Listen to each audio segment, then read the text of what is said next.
कंस राजा सभा में बैठा था। भगवान कृष्ण को याद करके नारद मुनि वहां पर आ गए और आकर के कहा, नारायण नारायण। कंस ने आओ भगत की, आओ नारद मुनि, कहो क्या खबर लाए हो। तो कहा, आपको पता है आपका शत्रु कौन है और वो कहां पर है? कंस ने कहा, नहीं पता। कहा, जो नंद बाबा के यहाँ पर कृष्ण है ना, और उसका भाई बलराम, तो ये कृष्ण जो है वही देवकी के 8वें गर्भ का पुत्र है, 8वां गर्भ है, और यही तुमको मारने वाला है। इससे पहले कि वह तुम्हें मारे, तुम उन दोनों भाइयों को यहाँ पर बुलाकर समाप्त कर दो। फिर कंस ने कहा, अब देखिए जिनको बुद्धि नहीं होती ना, उनको गुस्सा जल्दी आता है। कंस ने कहा, क्या? तो मैं अभी वसुदेव जी को समाप्त कर देता हूं। नारद जी ने कहा, अरे भैया तुम्हारा शत्रु कौन है? तो कहा, कृष्ण। तो फिर कृष्ण को मारो ना, वसुदेव को मारकर क्या मिल जाएगा? हाँ, ये बात भी सोचने वाली है।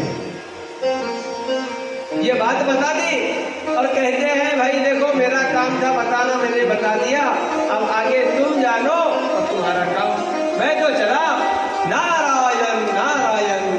कंस के यहाँ से निकले, भगवान कृष्ण के पास आए, आकर के कहते हैं, प्रभु जी मुझे क्षमा करना, आप यहाँ पर रासलीला कर रहे हो, आनंद मंगल से रह रहे हो, और रोज मामा के भेजे हुए एक एक दैत्य को समाप्त कर रहे हो, मगर दैत्य बहुत है, एक एक को मारने से नहीं जमेगा, बहुत सारे हो गए हैं, अब इनको ठिकाने लगाने का कुछ प्रबंध करो।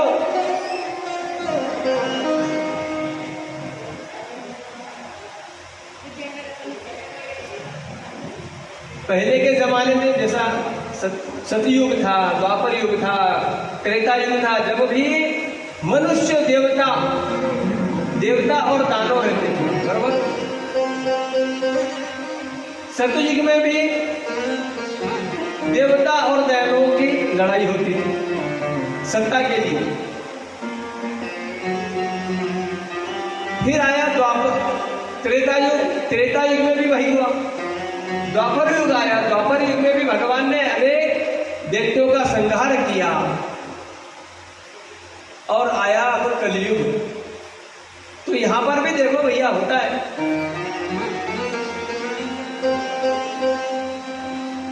हर जगह पर हर युग में यही लड़ाई चल रही है। तो भगवान से कहा, प्रभु जी आप एक एक दैत्य को मार रहे हो, कब तक चलेगा ये? दैत्यों की संख्या बहुत है, आप उनको समाप्त करो फटाफट। इसलिए मैंने कंस को कह दिया है कि आप यहाँ पर जन्म ले चुके हो, तो कभी भी आपको बुलावा आ सकता है, आप तैयार रहना। कन्हैया ने कहा, मैं तो तैयारी हूँ, अब तो मुझे लीला करनी पड़ेगी। अब बांसुरी को छोड़कर सुदर्शन चक्र को उठाना पड़ेगा। और भगवान कृष्ण से वार्तालाप करके नारद जी चले गए। नारायण नारायण। भगवान कृष्ण समझ गए, अब अपनी लीला यहाँ पर स्थगित करना पड़ेगा और आगे चलना पड़ेगा।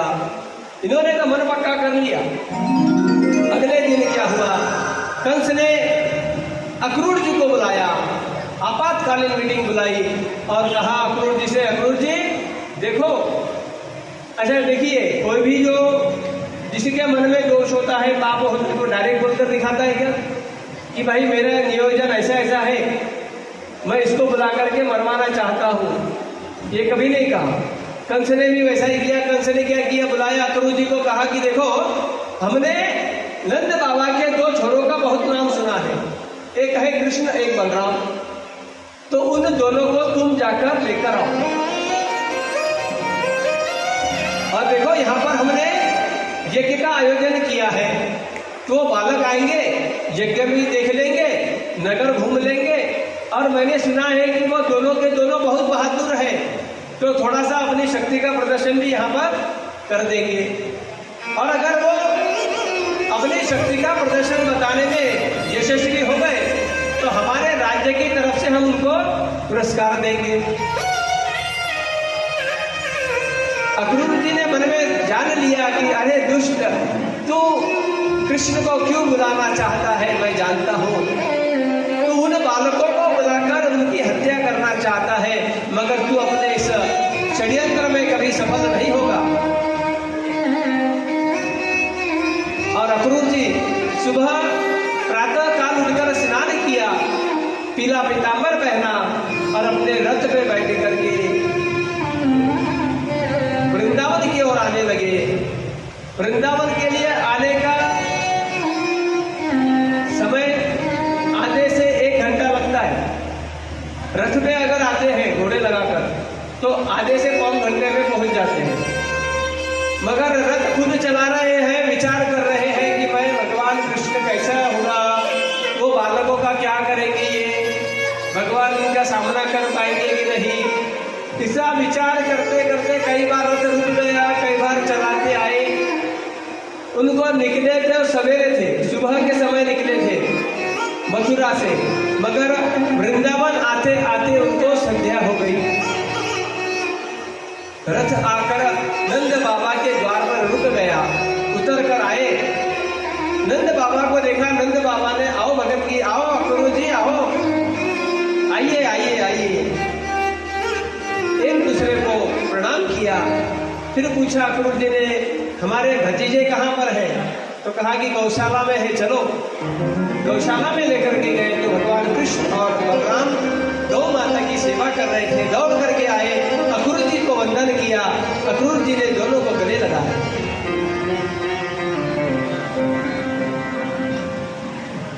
वहां से अक्रूर जी को घर पर लेकर के गए, हाथ पैर धोने को जल दिया, बैठाया घर में, भोजन किया। अक्रूर जी ने भोजन करने के बाद अब अक्रूर जी से नंद बाबा पूछते हैं कि अक्रूर जी बताइए आपका आगमन कैसे हुआ? तब अक्रूर जी ने कहा, नंद बाबा, कंस ने मथुरा में बहुत बड़े यज्ञ का आयोजन किया है और वो चाहता है कि कृष्ण कन्हैया और बलदाऊ दोनों भी मेरे साथ चले। वहां पर नगरी भी घूम लेंगे, यज्ञ भी देख लेंगे और अपनी शक्ति का प्रदर्शन भी करेंगे। अगर कंस को इनकी शक्ति का प्रदर्शन अच्छा लगा तो राज्य की ओर से इनको सम्मानित किया जाएगा। ये सुनकर कन्हैया हंसने लगे।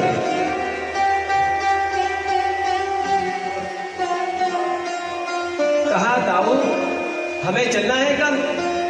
दाऊ ने कहा, बिल्कुल जाएंगे भैया। अरे हमने मथुरा नगरी देखी कहाँ है आज तक, बड़ा शहर लगता है, चलो देखेंगे हम भी जाके। और अक्रूर जी से कहा, चाचा जी हम कल सुबह निकलने वाले हैं। बोले हाँ, तो आप हमें बताना, पूरी मथुरा नगरी हम देखना चाहते हैं। तो कहा अक्रूर जी ने, हाँ मैं सब घुमा दूंगा, तुम्हें बता दूंगा कहाँ पर क्या है। अब रात्रि में अक्रूर जी विश्राम करने के लिए चले गए।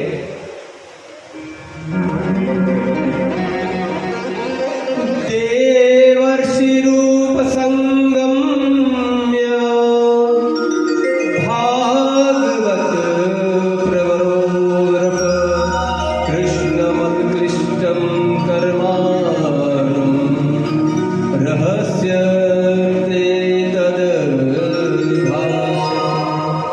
कृष्णा कृष्णा प्रमेयात्मन योगेश्वर जगदीश्वर वासुदेव खिलावास सात्वन्ताम्र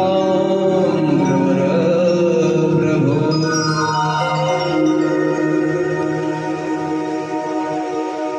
यानि चानि वीर्याणि द्वारिकामावसन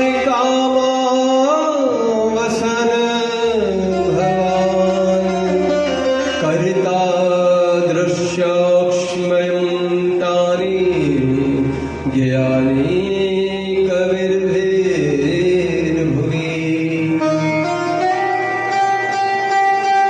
एवं यदुपतिं कृष्णं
कन्हैया ने तो अपनी तैयारी कर ली जाने की, मगर जब यशोदा मैया को पता चल गया कि मेरा पुत्र कल जाने वाला है,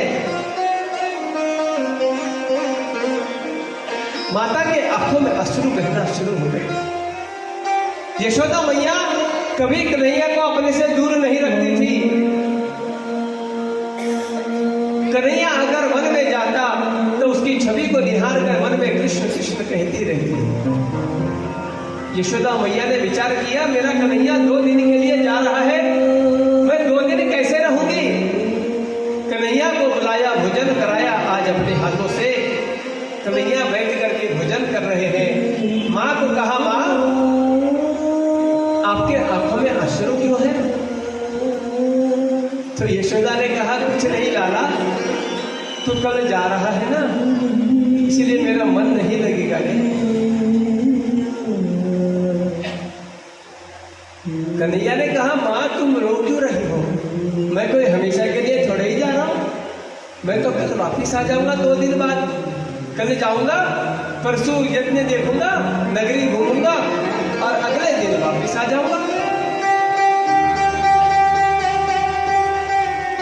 कन्हैया ने आज माँ से कहा, माँ क्या आज मैं तुम्हारी गोद में सर रखकर सो जाऊं, क्योंकि कन्हैया को तो पता है अब मुझे वापिस आने को नहीं मिलेगा। कन्हैया अपनी माँ की गोद में सर रख कर के सो रहे हैं और अब माँ की और देख कर गा रहे हैं, तू कितनी अच्छी है, तू कितनी भोली है, प्यारी प्यारी है ओ माँ, ओ माँ, ओ माँ, ओ माँ। तू कितनी अच्छी है, तू कितनी भोली है, प्यारी प्यारी है ओ माँ,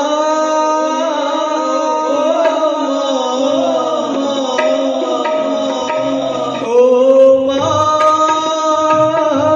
प्यारी माँ। ये जो दुनिया है जो बन है कांटों का, ये जो दुनिया है जो बन है कांटों का, तू फुलवारी है ओ माँ, ओ माँ, प्यारी माँ।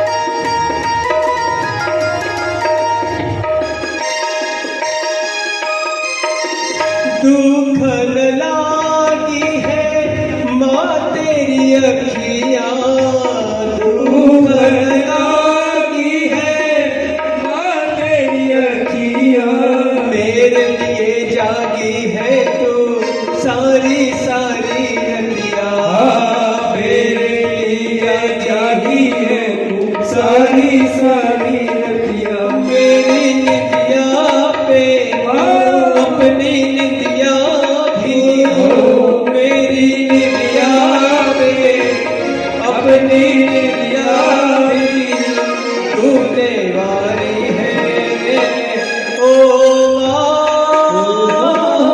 ओ माँ,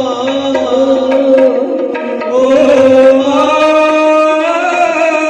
प्यारी माँ। जय हो।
मेरे रोने पे तू बलिहारी है ओ माँ, ओ माँ, ओ प्यारी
माँ बच्चों की जान होती है, माँ बच्चों की जान होती है, माँ बच्चों की जान होती है, माँ बच्चों की जान होती है। वो होते हैं किस्मत वाले जिनकी माँ होती है, वो तेरे किस्मत वाले जिनकी माँ होती है। कितनी सुंदर है, कितनी सुंदर है, तू कितनी सुंदर है, तू कितनी शीतल है।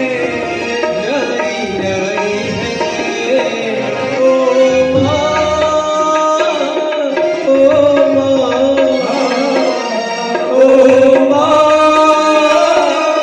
प्यारी तू कितनी अच्छी है, तू कितनी भोली है, प्यारी प्यारी है ओ माँ, ओ माँ, ओ माँ, प्यारी माँ। कृष्ण कन्हैया लल्ला कहकर बाहों में झुलाया करती। ओ माँ कृष्ण कन्हैया लल्ला कहकर बाहों में झुलाया करती थी। नटखट का बचपन में जाने कितनी शरारत करता था।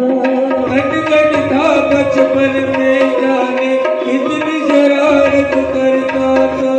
पापा जी का गुस्सा मेरी माँ को सहना पड़ता था। पापा जी का गुस्सा मेरी माँ को सहना पड़ता था। खुद रोती थी लेकिन मुझको हंसना सिखाया करती थी। ओ कृष्ण कन्हैया लल्ला के बाहों में झुलाया करती।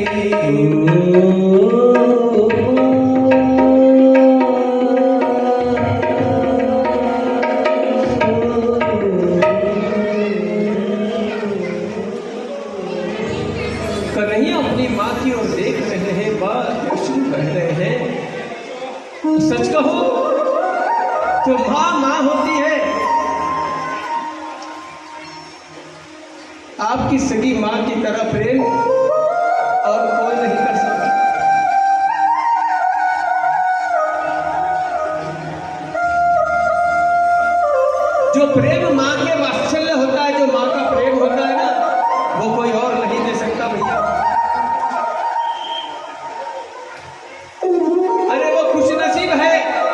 के माता पिता हैं, हम तो आज भी अपने माता पिता को तरसते हैं।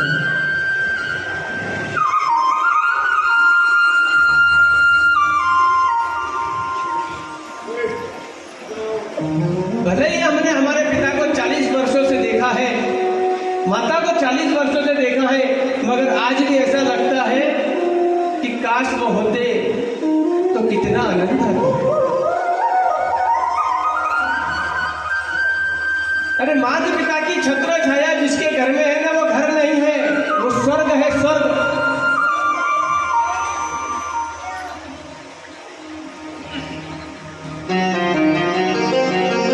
मगर देखिए कितनी बड़ी विडंबना है कि हम अपने घर में माता पिता को तरसाते हैं, दुख देते हैं और मंदिर मंदिर जाकर भगवान के पैर पड़ते हैं।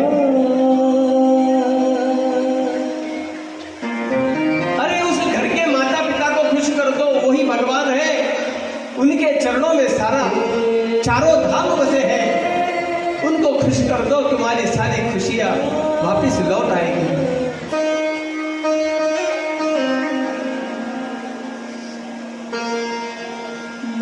अरे भगवान को तो मजबूरी में जाना पड़ा था, मगर हमारी कैसी मजबूरी भैया, आज माता पिता को छोड़कर विदेश में जाकर पढ़ना पड़ता है, दूसरे गांव में जाकर शिक्षण लेना पड़ता है, और वो शिक्षण भी ऐसा भागा।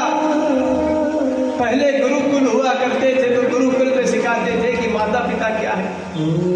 आज अगर तो ऐसी पढ़ाई हो गई है जो माता पिता को पहले दूर करती है। बेटा थोड़ा सा पढ़ा लिखा हो जाए तो माता पिता को ज्ञान देने लगता है। ऐसा ज्ञान क्या काम का भैया।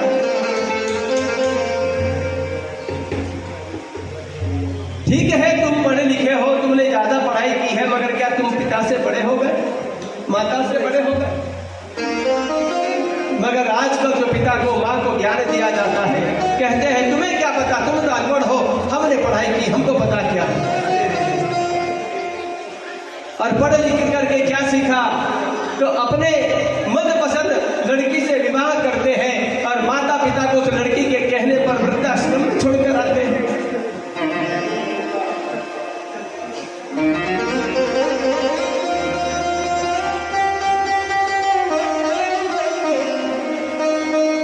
अभी मैंने 2 महीने पहले खबर पड़ी थी पेपर के अंदर कि मुंबई के अंदर एक बुढ़िया अपने अकेली रहती थी, उसका बेटा रहता था विदेश में, और वो उस फ्लैट में कब मरी पता नहीं। जब आसपास के लोगों को दुर्गंध आने लगी, जब लोगों को पुलिस को बुलाया, दरवाजा खोला तो पता चला कि उसकी सारी हड्डियां हैं, मांस सब गल गया, पता नहीं कितने महीनों पहले मर गई थी। क्या बस यही दिन देखने के लिए औलाद को पाला जाता है, पढ़ाया लिखाया जाता है कि वो पढ़ लिख कर विदेश में चली जाए और अपने माता पिता को अकेला छोड़ दे। भैया ऐसी पढ़ाई किसी काम की नहीं, मैं तो नहीं मानता ऐसी पढ़ाई। जो अपनों से अपनों को दूर करे वो कैसी पढ़ाई है।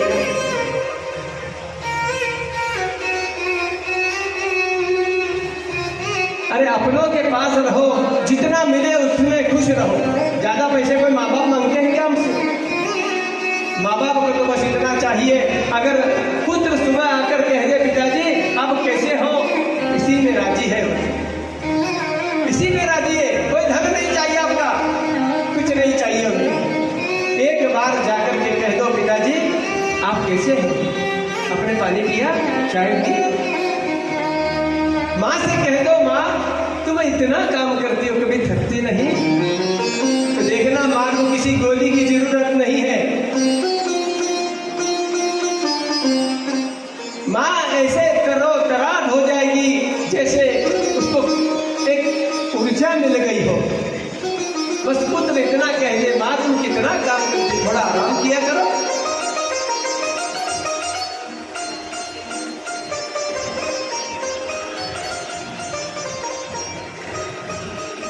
भैया माता पिता से बढ़कर इस दुनिया में कुछ भी नहीं है। जिनके हैं वो उनकी कदर नहीं कर रहे, और जिनके नहीं है वो रो रो कर पर आंसू बहा रहे हैं। हम तो बड़े भागे थे, हमने हमारी माता पिता की सेवा की, मगर आज भी हम इसलिए रोते हैं कि हमसे बहुत कम सेवा की। अगर और कुछ साल रह जाते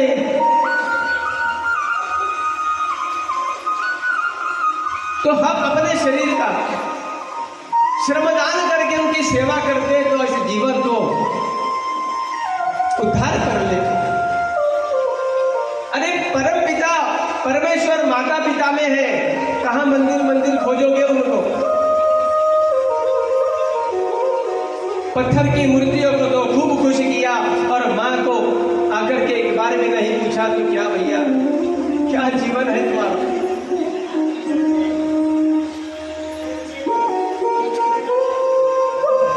इसलिए कहते हैं माता पिता है ना, अपने बच्चों का कभी भी भला सोचते हैं। कल भाई साहब ने बताया ना 5 गुरु होते हैं, पहले माता फिर पिता।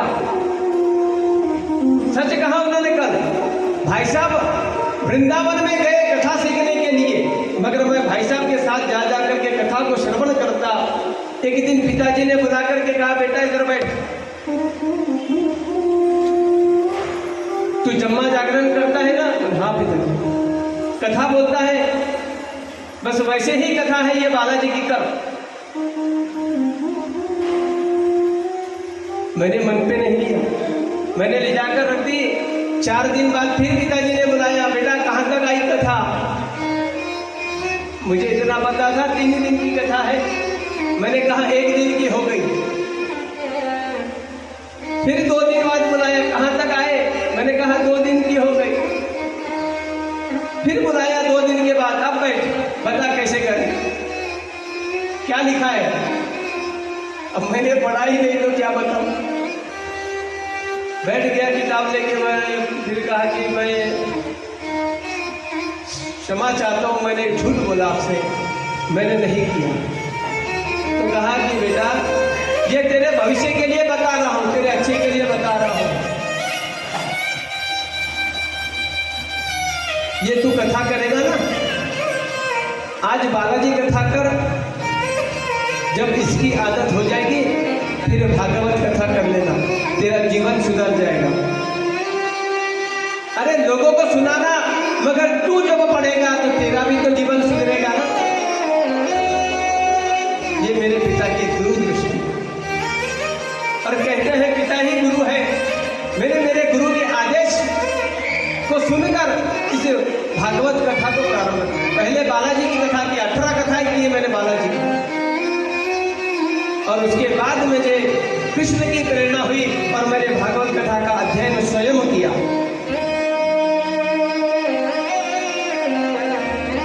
पिता के आशीर्वाद से मैंने सब श्लोक पढ़ना सीखा संस्कृत, और उन श्लोकों को पढ़कर इसको पाठांतर किया।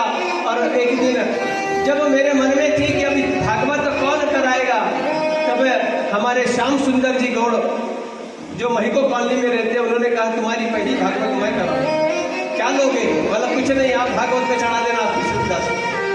पहली भागवत उन्होंने कराई थी और आज मेरी 10वीं भागवत चल रही है।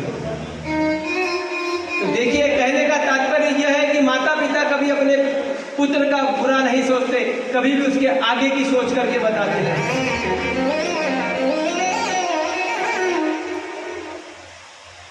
कन्हैया ने माँ के अश्रु पोंछे, माँ से कहा, माँ तुम रो नहीं वरना मैं जान नहीं पाऊंगा। माँ तुम रो नहीं। और रात्रि में यशोदा लोरी गाकर के कृष्ण को सुलाती है। सुबह उठे, स्नान किया, अपने हाथों से कन्हैया को नहलाकर, कन्हैया ने आज पीतांबर पहना है, पीला दुपट्टा गले में डाला है, मालाएं पहनी है, बाजूबंद लगाए, और अब मां के हाथ से माखन मिश्री खा रहे हैं। इधर सब गांव में पता चल गया कि कन्हैया को लेने के लिए कोई अक्रूर आया है। सारी गोपियां गोप वहां पर नंद बाबा के आंगन में आकर खड़े हो गए। सब कहने लगी गोपियां, अरे अक्रूर, अरे तू कहेगा अक्रूर, तू तो क्रूर है।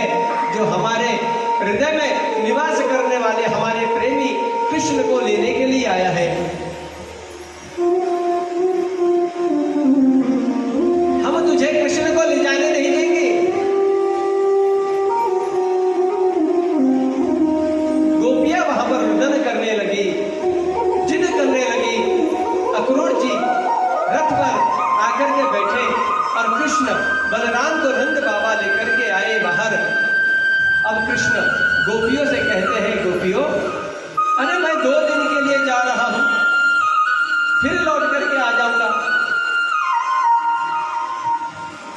मगर कन्हैया को गोपियां कहती है, कन्हैया हम तुझे जाने नहीं देंगे, तुम कैसे जा सकते हो कन्हैया, मत जाओ कन्हैया।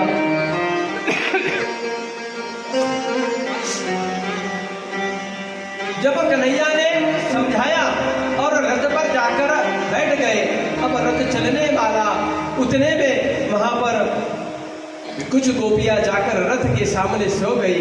कहा अब रथ को ले जाना है अक्रूर,